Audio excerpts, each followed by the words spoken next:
Bharat the land of wealth, सोने की चिड़िया, गोल्डन स्पैरो। अब ये भारत सोने की चिड़िया क्यों रहा? भारत को कहा गया सोने की चिड़िया, गोल्डन स्पैरो। तो कौन सी वजह थी कि भारत सोने की चिड़िया रहा? पहली वजह नेचुरल रिसोर्सेस, प्राकृतिक संसाधन, नेचुरल रिसोर्सेस, नेचुरल रिसोर्सेस, प्राकृतिक संसाधन, फर्टाइल प्लेन, माइंस, ये पहला कारण। दूसरा कारण, मॉनसून। मॉनसून ने भारत की सिर्फ कृषि व्यवस्था, एग्रीकल्चर को भी फायदा नहीं पहुंचाया। मॉनसून ने भारत को वेस्ट और ईस्ट का जो ट्रेड है, वेस्ट और ईस्ट, यूरोप और पूरब एशिया के बीच का जो ट्रेड है, उसका हृदय स्थल बना दिया, केंद्र बिंदु।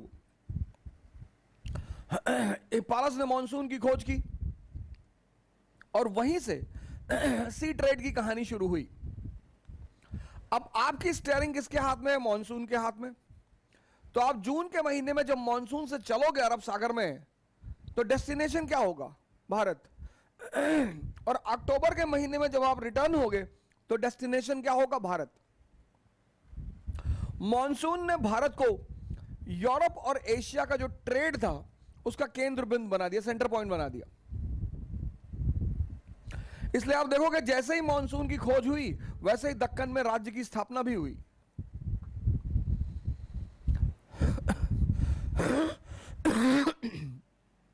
तीसरा, balance of payment,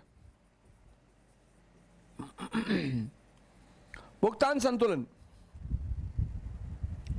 balance of payment Bharat के पक्ष में रहा। मैक्सिमम एक्सपोर्ट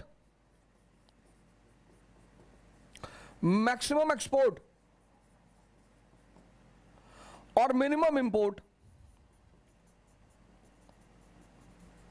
मैक्सिमम एक्सपोर्ट और मिनिमम इंपोर्ट।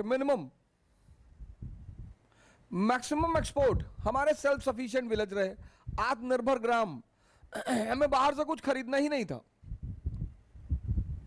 दो चीजें जो बाहर से विशेषकर आती थी, वो भी शाही वर्ग के लिए, एक तो घोड़े आते थे और दूसरा शराब। तो भुगतान संतुलन भारत के पक्ष में रहा, बैलेंस ऑफ पेमेंट भारत के पक्ष में रहा। इन तीन चीजों ने भारत को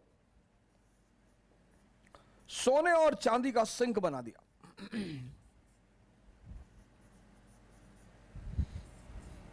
और इसीलिए भारत को सोने की चिड़िया कहा गया। इन तीन चीजों ने भारत को सोने और चांदी का खदान बना दिया।